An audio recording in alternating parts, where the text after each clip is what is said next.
Hello.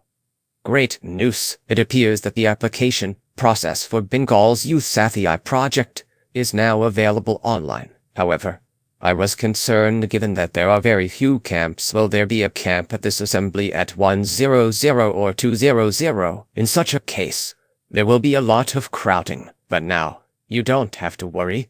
You can still apply for the Bengal Youth Companion project online from the comfort of your home without going anywhere. Let's take a look at the rules for filling out the form and what documents need to be uploaded. First, you will need to come to this website using the link provided to you earlier. This is the official website. Once you are here, you will find an option called Bengal's Youth Companion. Click on the Apply option next to it. After clicking, a page will open up where you will see what documents you need to upload. You need to upload the following documents. First, your secondary school admit card if you've completed secondary or an equivalent exam in PDF format with a maximum size of 2 MB. If you don't have that level's exam, upload the admit card of any other exam you have taken at that level instead. 2. Then, upload your secondary school or equivalent examination mark sheet or certificate, also in PDF format and within 2 MB. 3. After that, upload your Aadhaar card. 4. Next,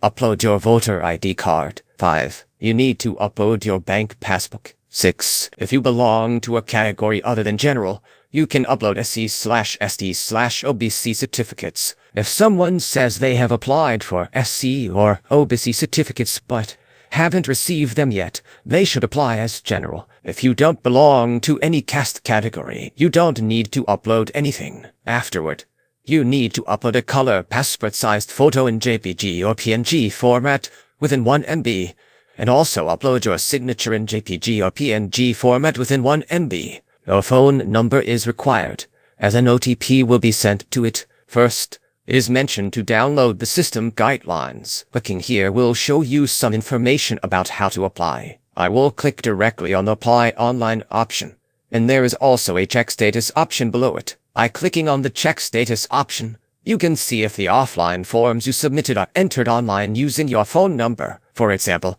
if I submitted the form yesterday, I could check if it's registered online. I'll show you how to do that towards the end of the video. For now, I will click on the Apply Online option. After clicking, first enter your phone number, then fill in the captcha and select the option for the OTP secret PIN. A new secret PIN will be sent to the phone number you input.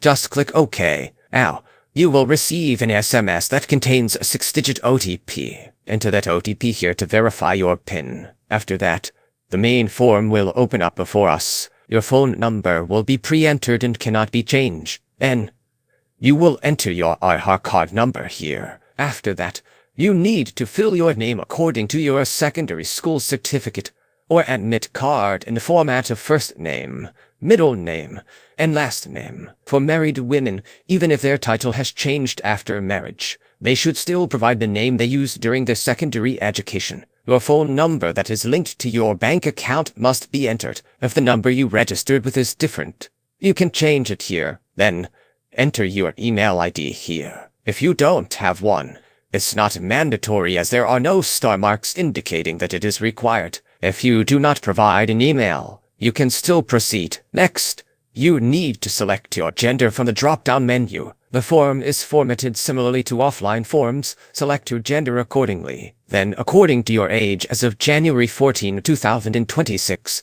only those between the ages of 21 and 40 can apply. If you are below 20 years and 11 months or above 40 years and 2 days, you will not be able to apply. The age range of 21 to 40 has been clearly mentioned, so make sure to select your correct date of birth from the calendar.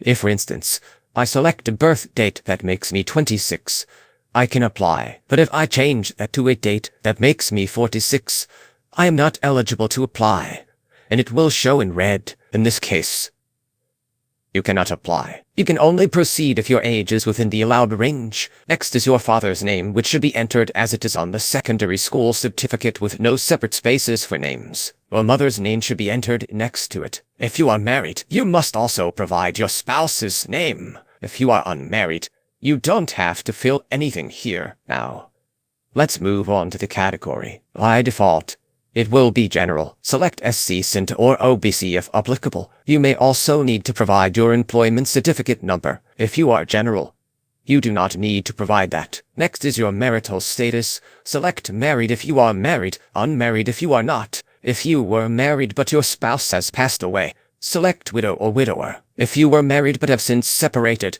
select separated. Please review these options carefully. Then, fill in your total address. First, enter your house or premises number if it exists, or you can refer to the latest voter list or draft list to find your voter ID number. Many people tend to put the name of the village here. That's fine. If you don't know, you can leave that blank. Next, fill in your village name, followed by the name of your post office. Select your district from the drop-down. Then select your area, and then the name of the relevant police station. You will find all necessary drop-down menus. Next, provide your Gram Panchayat name from the options available, followed by the PIN code. I realize many may not find their block or Gram Panchayat names here since the website was launched recently and might not be fully updated. In this case, wait for 2 days. If it's still not available, you can submit an offline form, no problem at all. After that, you will need to fill in your secondary school details. Indicate which board you passed your secondary education from. There are many common boards that students usually pass from. If you passed from an open board, you can select others and input the name of that board here too. Once you select the relevant board, ensure you fill in your roll number accurately. If you select others and find you don't have a specific roll number, you can mention the general roll number if applicable. Enter the year you completed secondary school. If you select the West Bengal board, you don't need to mention the board name separately. Next, fill in your highest educational qualification. Just write what your highest qualification is. If it's just secondary, mention that. If you have completed an MA, B.Ed, or doctorate, still mention the highest qualification. Next, fill in your current occupation, what you are doing now. State clearly. If you are a student, write student. If self-employed, mention that. Do not write not employed unless applicable. Next, provide your bank account details. You'll need to fill in the name of the bank you are linked to via your Aadhaar card. Write the complete name of the bank clearly. Provide the branch name and your bank account number. Lastly, the last option asks whether you receive any benefits from the government. If you receive educational benefits or scholarships, indicate yes and specify which scholarships you receive. If you do not receive any benefits or social security, mark no, and that section will be automatically excluded. Finally, click Save Basic Details. You will need to upload your documents again in the secondary admit card, secondary mark sheet or certificate, Aadhaar card, voter ID, bank passbook, and a passport-sized photo or signature. Most of these should be in PDF format and under 2 MB.